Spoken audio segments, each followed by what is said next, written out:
Assalamualaikum warahmatullahi wabarakatuh.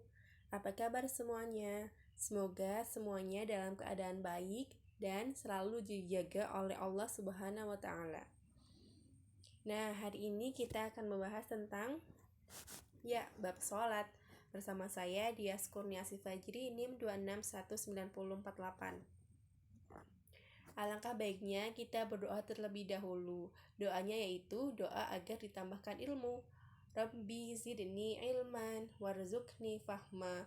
Allahumma inni as'aluka ilman nafi'an wa rizqan thayyiban wa amalan mutaqabbala.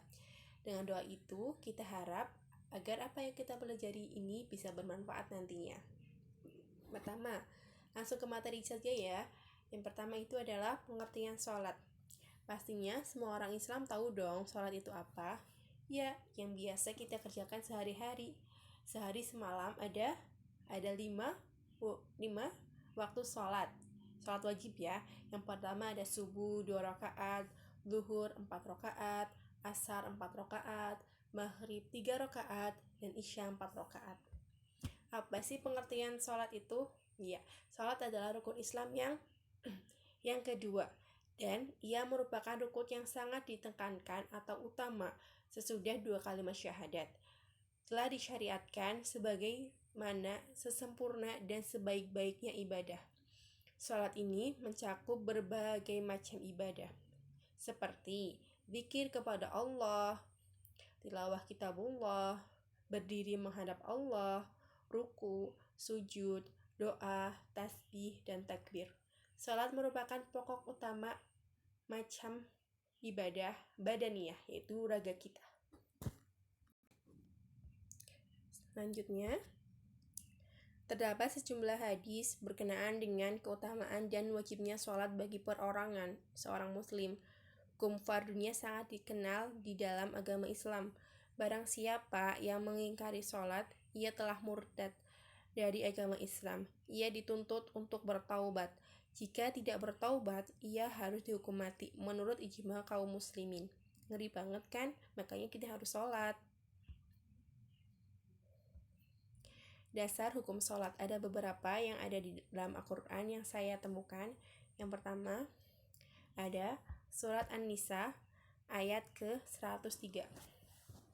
A'udzu billahi minasyaitonir rajim. Fa'idza qadaytumus sholata wadhkurullaha qiyaman wa qu'udan wa 'ala junubikum.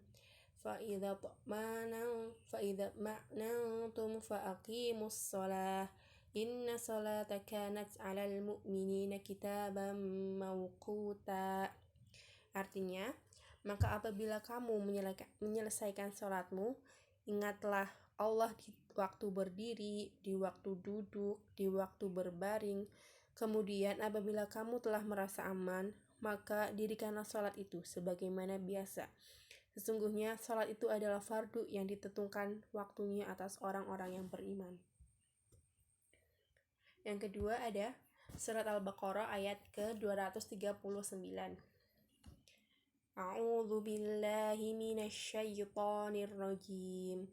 Hafidzu 'alas salawati was salatil wusta wa qumu lillahi qanitin. Artinya, peliharalah semua sholatmu dan peliharalah semua sholat wusta. Berdirilah untuk Allah dalam sholatmu dengan khusyuk. Syarat-syarat sholat.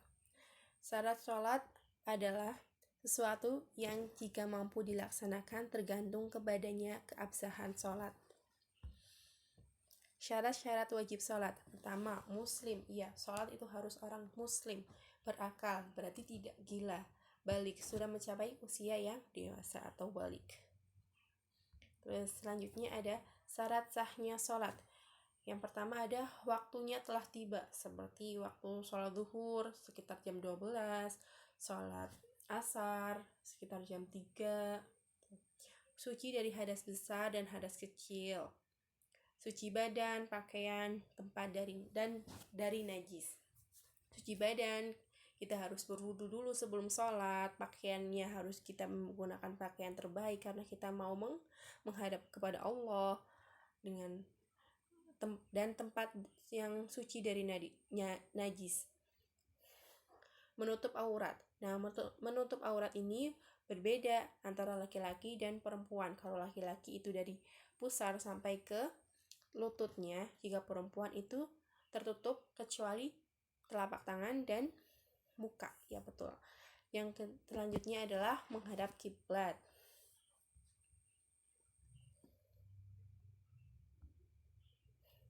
Rukun sholat. Rukun atau fardu sholat adalah segala perbuatan dan perkataan dalam sholat yang apabila ditiadakan, maka sholat itu tidak sah. Dalam mazhab Imam Syafi'i, sholat dirumuskan menjadi 3 rukun. Rukun-rukun sholat. Pertama, niat. Niat harus berawal dari hati. Niat, aku mau sholat. Berdiri jika mampu. Jika kita tidak mampu, kita bisa duduk. Jika tidak mampu lagi, kita bisa berbaring. Jika kita tidak bisa lagi, kita bisa dengan kedipan mata saja. Sungguh mudah ya syariat Allah untuk memudahkan kita dalam sholat. Terus yang selanjutnya ada takbiratul ihram. Terus membaca surat Al-Fatihah, ruku, berdiri dari ruku, sujud 2 kali, duduk di antara 2 sujud, tasyahud, membaca sholawat, salam, dan pastinya harus tertib. Azab atau ancaman bagi orang yang meninggalkan sholat. Karena sholat ini adalah perkara yang wajib, tentunya jika kita meninggalkan sholat ini kita akan mendapat balasan, yaitu dosa yang akan membuat kita terjerumus dalam api neraka. Al-Quran juga menceritakan kepada kita mengenai salah satu gambaran akhirat melalui dialog orang-orang mukmin dengan orang-orang kafir penghuni neraka Sakor, sebagaimana dalam surat Al-Mudaththir ayat 42 sampai 46 yang berbunyi, A'udzu billahi minasyaitonir rajim. Ma salakakum fi syaqar? Qalu lam nakum minal musallin. Qalu lam nakum minal musallin wa lam nakum nut'imul miskin wa kunna nakhudu ma'al khaidin wa kunna nukadzibu biyaumiddin.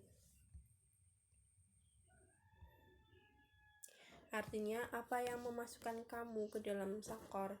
Mereka menjawab, kami dahulu tidak termasuk orang-orang yang mengerjakan sholat, dan kami tidak pula memberikan makan kepada orang miskin, dan kami membicarakan yang batil bersama orang-orang yang membicarakannya, dan kami mendustakan hari pembalasan, yaitu hari kiamat. Quran Surat Al-Mudaththir ayat 42-46. Hikmah sholat. Tentunya sholat membuat kita semakin dekat dengan Allah.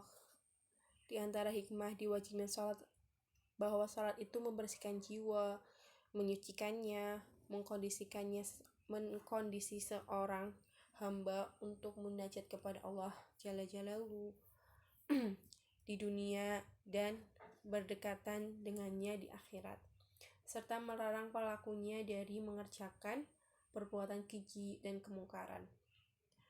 Ada salah satu ayat Al-Quran, yaitu, dan dirikanlah sholat, sesungguhnya sholat itu mencegah dari perbuatan-perbuatan keji dan munkar, yaitu surat Al-Ankabut ayat 45.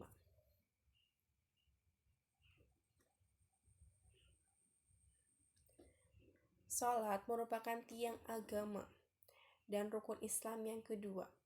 Sholat diturunkan agar manusia selalu mengingat Allah dan membersihkannya dari dosa-dosa.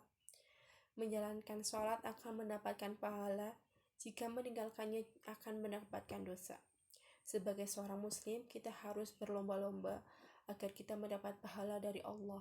Sebab tujuan kita di dunia adalah untuk beribadah kepada Allah. Tujuan di dunia adalah kita akan bertemu dengannya di surganya nanti.